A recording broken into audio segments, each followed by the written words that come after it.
அனைவருக்கும் வணக்கம். ஓம் நமச்சிவாயா. இன்னைக்கு ஒரு சென்சிட்டிவான டாபிக்குங்க. குழந்தைய வெளியில் எடுக்கிற நேரம் சம்மந்தப்பட்ட டாபிக். குழந்தைகள் தானாக பிறக்கிறது கடவுள் கொடுத்த வரம். எல்லா குழந்தைகளுமே நல்ல குழந்தைகள் தான். இயற்கை அது பாட்டில் அவங்க கொடுத்த டைமில் குழந்தைகள் பிறப்பு எடுக்கிறாங்க. இருந்தாலும் இப்போ சிசேரியன் அதிகமாக பெருகி இருக்கிற காலத்தினால நல்ல நேரத்தில் பிறந்தா நல்லது அப்படின்னு சொல்லி ஜோதிடத்தை நல்ல டைம் குறிக்கிறாங்க.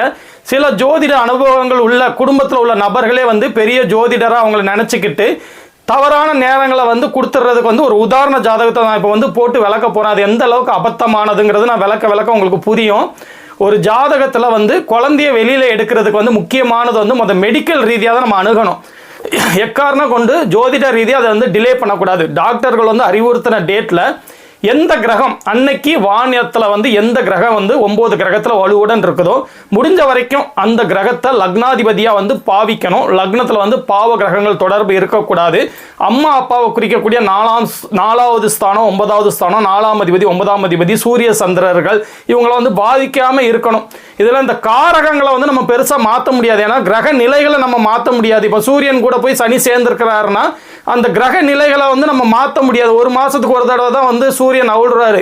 அதனால் அந்த கிரக நிலைகளை நம்மளால் மாற்ற முடியாது. அதனால் காரகங்களை பெருசாக மாற்ற முடியாது. இப்போ சுக்கிரன் உதாரணத்துக்கு பாதிக்கப்பட்டிருந்ததுன்னா திருமண வாழ்க்கை பாதிப்பு இருக்க தான் செய்யும். தாமத திருமணம் அந்த மாதிரி இருக்க தான் செய்யும். அப்போ நம்ம அந்த காரகங்களை மாற்ற முடியாது. ஆனால் ஆதிபத்தியங்களை லக்னத்தை மாற்றுறது மூலியமாக ஆதிபத்தியங்களை நம்மளால் மாற்ற முடியும். அப்படிங்கிறதுல நம்ம லக்னத்தை தேர்ந்தெடுக்கும் போது ரொம்ப உஷாராக இருக்கணும். இதுக்கு அஷ்டமி திதி நவமி திதி அப்படிங்கிற திதிகள் கிடையாது. அதே மாதிரி யமகண்ட நேரத்தில் பிறந்துட்டா ராகு காலத்தில் பிறந்துட்டா இந்த மாதிரி நேரங்களும் கிடையாது. முக்கியம் முழுக்க இந்த வீடு பால் காய்ச்சறது திருமணம் இதுக்கெல்லாம் நீங்கள் வேறு என்ன பார்த்தாலும் நேரம் நல்ல திதி இப்படிலாம் நீங்கள் பார்த்து நல்ல நேரம் இதெல்லாம் பார்த்தா கூட குழந்தை பிறப்புக்கு முக்கியம் பார்த்தீங்கன்னா லக்னம் நல்ல நிலைமையில் இருக்கணும். லக்னாதிபதி வலுவாக இருக்கணும். அந்த நேரத்தில் சந்திரன் 2.25 நாள் ஒரு ராசியில் இருப்பார்ல, அந்த சந்திரனோட அடிப்படையில் தான் அந்த எந்த நட்சத்திரத்தில் சந்திரன் இருக்காரோ அதன் அடிப்படையில் தான் நம்மளோட தசாபுத்திகள் அமையுங்கிறதுனால நம்ம நல்லா வாழக்கூடிய 20 வயசு வரைக்கும் பெற்றோரோட பாதுகாப்பில் நம்ம இருப்போம். 20 வயசுக்கு மேலே நம்ம படிப்பை விட்டு அப்படி மேலே நம்மளோட தொழில் அடுத்து நம்ம குடும்பத்தை நோக்கி அவங்க நகர்ற மாதிரி நம்மளோட வாழ்க்கையை நகர்ற அந்த காலகட்டங்கள் 20 வயதுல இருந்து இந்த லக்னத்துக்கு தேவையில்லாத அதாவது அவயோகர்களோட தசாபுத்திகள் வராத அளவுக்கு நம்ம அதையும் மேட்ச் பண்ணி நம்ம ஜாதகத்தை கணிக்கணும். இது ஒருத்தங்க ஜாதகம் எழுதி என்கிட்ட கொண்டு கொடுத்த ஜாதகத்தை பார்த்த உடனே நான் ஒன்றும் சொல்லலை. ஏன்னா இப்போ இயல்பாக பிறந்த குழந்தைங்களாக இருந்தால் நம்ம இதை சொல்லியிருக்க வேண்டிய அவசியம் இல்லை. ஆனால் அவங்க என்ன சொன்னாங்கன்னா எங்கள் குடும்பத்திலேயே ஒரு முக்கியமான நபர் அவர் தான் இந்த நேரத்தில் எடுத்தால் அவங்க பிள்ளை சூப்பராக இருக்குன்னு சொன்னாங்கன்னு சொன்ன உடனே தான் இப்போ நான் இதை விளக்கறைக்காண்டி எடுத்துகிட்டு வந்தேன். இதை நான் அந்த தாய்கிட்டையும் சொல்லிட்டேங்க. இப்போ ஜாதகம் வந்துட்டு இருக்கு.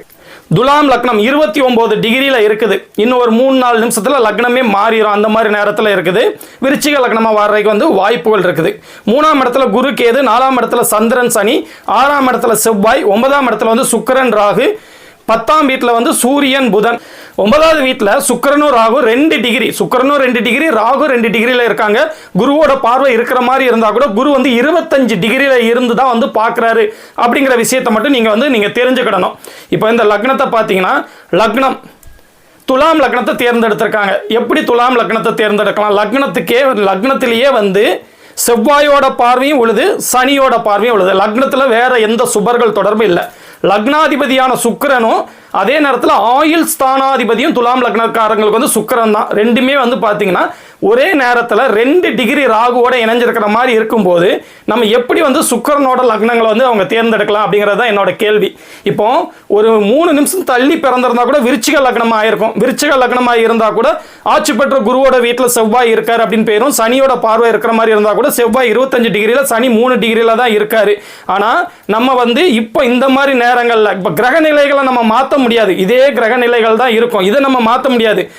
ஆனால் லக்னத்தை சேஞ்ச் பண்ண முடியும். எப்படின்னு பார்த்தீங்கன்னா இப்போ சந்திரன் கிட்டத்தட்ட பார்த்தீங்கன்னா சந்திரன் 13 டிகிரி ஆடி திருவோணம்னு சொல்லக்கூடிய பௌர்ணமி நாளில் தான் பிறந்திருக்காரு. அதே நேரத்தில் சந்திரன் கூட 3 டிகிரி ஆட்சி பெற்ற சனியோட இணைஞ்சிருக்கிறதுனால இப்போ என்ன பண்ணணும்னா சந்திரனை நம்ம கொடுக்கக்கூடாது. அதாவது சனி 3 டிகிரி சந்திரன் 13 டிகிரி. அப்போ கடக லக்னத்தை கூட நம்ம முடிஞ்ச வரைக்கும் அவாய்ட் பண்ணணும். இந்த நேரத்தில் எந்த கிரகம் நல்லா இருக்குது பாருங்க.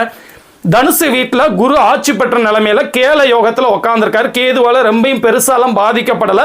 வேற எந்த பாவிகள் தொடர்பும் வந்து அந்த அளவுக்கு இல்லை. சனி வந்து 8 டிகிரியில் இருந்தால் கூட 8 டிகிரி விலகின நிலைமையில இருக்காரு. குரு வந்து ஆட்சி பெற்ற நிலைமையில கேல யோகத்தில் சுக்கிரனோட பார்வையில் இருக்கிற மாதிரி அமைப்புகளில் தான் வந்து இந்த ஜாதகம் இருக்குது. அப்போ நம்ம தேர்ந்தெடுக்க வேண்டியது வந்து என்ன பண்ணணும்னா தனுசு லக்னத்தை தான் தேர்ந்தெடுக்கணும். இப்போ தனுசு லக்னத்துக்கு பதில் மீன லக்னமும் குருவோட லக்னம் தானே, அப்பவும் லக்னாதிபதி நல்லா இருப்பாருன்னா அங்கே மீனத்துக்கு வந்து ஒரே நேரத்தில் செவ்வாய் சனியோட பார்வை உழுறதுனால தனுசு லக்னத்தை தான் நம்ம வந்து ஃபர்ஸ்ட் ப்ரிஃபரன்ஸை தேர்ந்தெடுக்கணும். அப்படி தேர்ந்தெடுத்தாதான் 5ஆம் இடம் 7ஆம் இடம் 9ஆம் இடம் அப்படின்னு சொல்லக்கூடிய நல்ல இடங்கள். 5ஆம் இடம் குழந்தையை குறிக்கக்கூடியது, 7ஆம் இடம் வாழ்க்கை துணையை குறிக்கக்கூடியது, 9ஆம் இடம் வந்து பார்த்தீங்கன்னா தகப்பனை குறிக்கக்கூடியது. இந்த மாதிரி நல்ல இடங்கள் ஃபுல்லு நல்ல நிலைமையில இருக்கும். அதே நேரத்தில் 4ஆம் இடம் வந்து கொஞ்சம் பாவத்துவமாக இருந்தாலும் 4ஆம் அதிபதி ஆட்சி தாயார் அந்த காரகனான 4ஆம் இடத்துக்கு காரகனான சந்திரன் வந்து பௌர்ணமியில பிறந்திருக்காருங்கிற அடிப்படையில் இங்கே தனுசு லக்னமாக இருந்தால் நல்ல அமைப்பில் வந்து வரும். அதே நேரத்தில் பார்த்தீங்கன்னா இவங்க பிறந்த தசாபுத்திகள் திருவோணம் பார்த்தீங்களா சந்திர தசை. இந்த லக்னத்துக்கு வந்து சந்திர தசை வந்து சின்ன வயசுலேயே அட்டமாதிபதியாக இருந்தால் கூட ஒரு ஒளித்தன்மையோடு இருக்கார். சின்ன வயசுலேயே வந்து சந்திர தசை வந்து முடிஞ்சிடும். ஆடி திருவோணம் 1ஆம் பாதத்தில் பிறந்திருக்கிறதுனால 10 வயசுக்குள்ள சந்திர திசை வந்து முடிஞ்சிடும். அதுக்கப்புறம் பார்த்தீங்கன்னா செவ்வாய் திசை வந்து குருவோட வீட்டில் இருக்காரு. சனியோட பார்வை விலகின நிலைமையில தான் இருக்குன்னு நான் ஏற்கனவே சொல்லிட்டேன். அடுத்து ராகு ஒரே நேரத்தில் குரு சுக்கிரனோட தொடர்பில் பெற்று ராகு திசை நடக்குது. அதுக்கப்புறம் சனி திசை பௌர்ணமி சந்திரனோட இணைவில் அப்படின்னு சொல்லிட்டு நல்ல நிலைமையிலேயே வந்து தசாபுத்திகள் வரக்கூடிய ஜாதகம். அதனால வந்து நம்மளே வந்து ஜோதிடம் தெரியுது அப்படிங்கிறதுக்காண்டி இந்த மாதிரி ஒரு தவறான முடிவுகளை எடுத்துடக்கூடாது. இப்போ இந்த லக்னத்துக்கும் சனி புத்தி நல்லா தான் இருக்கும் அப்படின்னா கூட ராஜ யோகாதிபதிங்கிற முறையில் பெற்றுக்கொள்றதுக்கு லக்னமும் லக்னாதிபதியும் ஸ்ட்ராங்காக இருக்கணுமே. லக்னமும் பாதிச்சிருக்கு, லக்னாதிபதியும் பாதிச்சிருக்கு. ஆனால் தெய்வாதீனமா என்ன ஒரு நல்ல விஷயம் நடந்திருக்குன்னா ராகு கூட ஒரே டிகிரி சுக்கிரன் இணைஞ்சிருந்தாலும் ஒரு 23 டிகிரி விலகின குருவோட ஆட்சி பெற்ற குருவோட பார்வை இருக்குது. அதே நேரத்தில் பௌர்ணமி சந்திரனோட அதியோகத்திலையும் சுக்கிரன் இருக்கிறது வந்து ஒரு பரவாயில்லாத அமைப்பு தாங்க. ஆனால் அதே நேரத்தில் வந்து இது வந்து ஒரு நபரால் நிகழ்ந்துட்டு தானாக பிறக்கிறதுங்கிறது வந்து அது வேற விஷயம். ஒரு நபர் வந்து இந்த மாதிரி சொன்னதுனால அந்த டைமில் வந்து எடுத்திருக்காங்க. அவர் வந்து ஜோதிடர்லாம் கிடையாதான். ஜோதிடத்தை பற்றி கொஞ்சம் தெரியும் அப்படிங்கிறதுல ஏதோ ஒரு நேரம் நாளை வச்சு வந்து அவங்க சொல்லியிருக்காங்க. அதாவது நேரத்தை பற்றி போதிய விழிப்புணர்வு இல்லாமல் வந்து ஏதோ ஒரு நேரத்தில் வந்து அவர் கணக்கிட்டு வந்து எப்படியோ சொல்லியிருக்காரு. அது எந்த அளவு வந்து ஒரு அபத்தமானதுங்கிறதுக்கு வந்து இது ஒரு நல்ல உதாரண ஜாதகங்க. நம்ம வந்து குழந்தைய வெளியில் எடுக்கிறதுக்கு வந்து முக்கியம் வந்து லக்னாதிபதி வலுத்த அந்த ஜாதகம் தான் முக்கியம். அதுக்கு நான் சொன்ன மாதிரி கிரக நிலைகளை மாற்ற முடியாது. அந்த நேரத்தில் எந்த கிரகம் வந்து நல்ல நிலைமையில இருக்குதோ அந்த கிரகத்தோட லக்னமும் லக்னாதிபதியும் வர்ற மாதிரி பார்த்து எடுக்கணும். அந்த லக்னம் வந்து பாதிச்சிருக்கக்கூடாது. மெயினாக கிரகங்களால் அந்த லக்னம் பாதிச்சிருக்கக்கூடாது. லக்னாதிபதி வந்து நல்ல நிலைமையில இருக்கக்கூடிய நேரமாகவும் வந்து இருக்கணும். லக்னாதிபதி வலுத்த லக்னத்தை தேர்ந்தெடுக்கணும். இந்த மாதிரி அமைப்பில் தான் வந்து நம்ம பார்க்கணும். இன்னொரு முக்கியமான விஷயம் வந்து நடப்பு தசாபுத்திகள் வந்து ஒரு 20 வயசுக்கு மேலேயாவது நல்ல தசாபுத்திகளாக வந்து இந்த குழந்தைகளுக்கு வர்ற மாதிரி அட்ஜஸ்ட் பண்ணணும். பிறந்ததுலேருந்தே நல்லபடியாக வந்ததுன்னா சந்தோஷம் தான். தாராளமே பிறந்ததுலேருந்தே நல்ல தசாபுத்திகள் வர்ற மாதிரி இருந்ததாலும் தாராளமாக செலக்ட் பண்ணலாம். இல்லை கண்டிப்பாக வந்து அப்படி வரல அட்ஜஸ்ட் பண்ணணும்னா அட்லீஸ்ட் ஒரு 20 வயசில் இருந்தாவது வந்து நல்ல திசைகள் ஆரம்பிக்கிற மாதிரி வந்து பார்த்து எடுக்கணும்.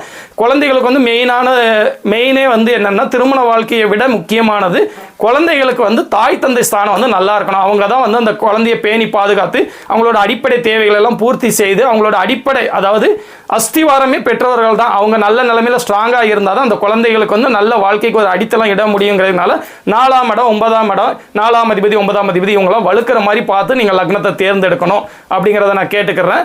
இந்த ஜாதகத்தை பார்த்தோடனே உங்க கூட வந்து நான் வந்து இதை ஷேர் பண்ணணும்னு ஆசைப்பட்டேன். அடுத்து ஒரு நல்ல ஜாதகத்தில் வந்து நான் மீட் பண்ணுறேங்க. ஓம் நமச்சிவாயா.